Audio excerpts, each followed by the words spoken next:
கண்மணி சாப்பிட்டுட்டு இருக்காங்க. அப்படியே ஒரு பக்கம் ப்ரூனோவை பாருங்கள் என்ன பண்ணிகிட்ருக்கான்னு. அவங்க சாப்பாடு இங்கே இருக்குது. இங்கே பாருங்கள் கேட்டு பக்கத்தில். நீங்களே பாருங்கள் இந்த கொடுமையை. கூப்பிட கூப்பிட வரவே மாட்டேங்கிறான். ப்ரூனோ ப்ரூனோ இங்கே வா, சாப்பிடு வாங்க. கொஞ்சமாவது அசைகிறான்னு பாருங்க. ப்ரூனோ என்னம்மா இது? இது என்ன படுக்க? ப்ரூனோ குட்டி, ப்ரூனோ எழுந்திரிடா. ப்ரூனோ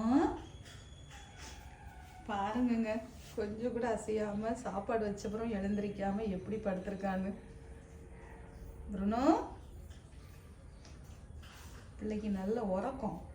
ப்ரூனோ அதுவும் எங்க வந்து எப்படி படுத்திருக்கான் பாருங்க.